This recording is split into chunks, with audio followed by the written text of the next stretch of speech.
Rashmika was supervising all the arrangements herself.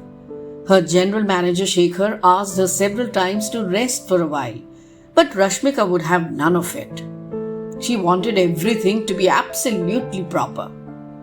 The staff wondered why was Rashmika so excited and so charged up for this launch. It was, after all, the third branch of the Gourmet Tales. The first two branches were doing phenomenally well. Rashmika's reputation as a chef and her choice of simplistic designs had made the Gourmet Tales the country's first restaurant with 3 Michelin stars. In fact, in Mumbai, it became an overnight sensation. Even after 5 years, you had to be a film star or a sports icon or a politician to get a table booked at the last minute at the Gourmet Tales. The second branch opened at Bengaluru and it was a raving success.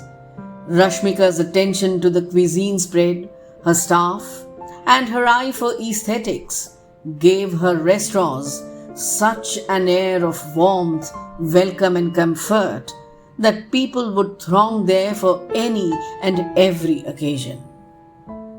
This was the third branch in Ahmedabad. Shekhar had hardly ever seen Rashmika so nervous and so meticulous about each and every detail. From choosing the cutlery and crockery, to hiring of the staff, to the color of the waiting area tapestry, she had been totally involved in every process. Shekhar was quite surprised. Rashmika had had a brush with the architect twice at least over the paintings, the tiles, and even the curtains. He understood that there was something the matter. It wasn't just professional involvement in this particular restaurant. Shekhar also found it a little strange that in the invitation for the event, Rashmika had invited all the industry bigwigs. But there was no chief guest really who would cut the ribbon and throw the restaurant open for the people. Moreover, Rashmika's choice of the special menu for the opening night was even stranger. Butter chicken, paneer khurchan, bangan ka bharta, tawa fulka, and dhania pudina chutney. Who selects such a menu for the opening night of a restaurant? And that too a branch of the Gourmet Tales. Such a desi affair instead of the Italian, Mexican, French delicacies. As the guests began to arrive, Shekhar saw Rashmika becoming more nervous and excited by the minute. The bigwigs, influencers, restaurateurs, politicians, almost everyone showed up. Rashmika warmly welcomed each one of them, but her eyes were definitely waiting for someone special. Satyam, her driver, had been specifically asked to give an extra shine to her Merc and go and bring an important guest. Shekhar wondered who could it be. Finally, the Merc drove up to the porch of the restaurant. Rashmika nearly ran to open the door. An old man in his 70s, who did not have the right leg below the knee, began to come out. Rashmika immediately took the old man's hands across her shoulders, helped him to come out of the car, and then supported him all the way to the door of the restaurant. When Rashmika offered the scissors to the old man in a silver tray to cut the customary ribbon, Shekhar noticed that both the old man and Rashmika were teary-eyed.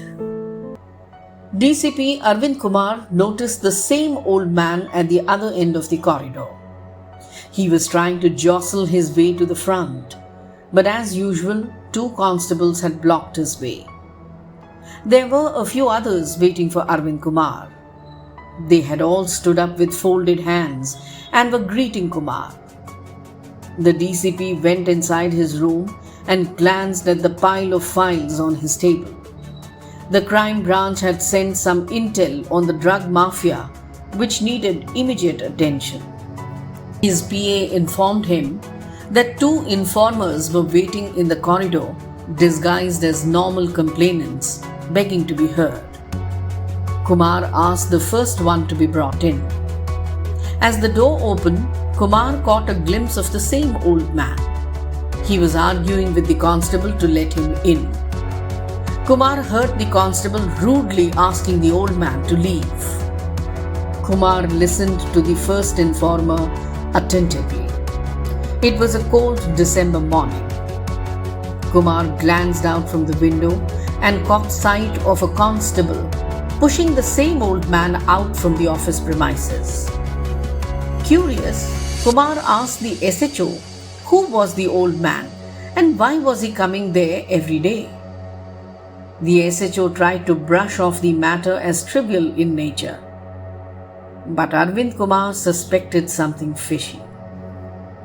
धन्यवाद साहब, thank you साहब, आप मुझे अंदर बुला लिए. I retired from the PWD 6 years ago, साहब. I had a son, but unfortunately I lost him in a road accident. My wife died much before my son's marriage, sir. अब बस only my daughter-in-law and I live in our house. She is young, sir, and very good looking, sir. I thought that I should settle her in life again because she still has a long way to go. I have seen and known more of the world, sir, so I understand that work is the best antidote to grief. मेरे बेटे की insurance के पैसे से I sent my daughter-in-law to Bengaluru to do her hotel management course. She trained to become a star chef, sir. Her first job was here in Delhi. She was happily settling down in her routine. But the old man stopped speaking for a while. Kumar noticed that he was both scared and very nervous. लेकिन साहब वो श्रीधर साहब, the minister, his son became infatuated by my daughter-in-law. Everyone knows, साहब, that Shashikant is such a gunda. He has money and muscle power. He wanted Rimi to spend nights with him and go on holiday trips as well. My Rimi is very sweet, sir. She already knew that this Shashikant used to come with a new girl every other night to her hotel. She flatly refused to become friends with this guy. Bas, उस दिन से this guy is harassing her so much, sir. He sends her such lewd messages, such sexual voice notes, sir. He has now got Rimi's photographs morphed, and he has been sending her nude pics to both of us. वो blackmail कर रहा है, साहब. My Rimi's life will be over. He threatened the hotel management and got her fired. Now he comes in the middle of the night asking us to open and let him in. I fear, Saab, that he will abduct Rimi and rape her and then even murder her. He has already attacked me twice. I am moving around with a fractured foot. ये तो पड़ोसी अच्छे हैं, साहब. By turns, they give her shelter in their homes in the nights. The local police station is not ready to register an FIR against Shashikant. अब आप ही बताओ मैं कहाँ जाऊँ, साहब? I have been coming here since a week now, but your SHO doesn't let me meet you. Please help me, sir. I have lost my wife, my son. Now I don't want to lose my daughter. उसको कुछ हो जाएगा तो मैं ऊपर वाले को क्या मुंह दिखाऊंगा, साहब?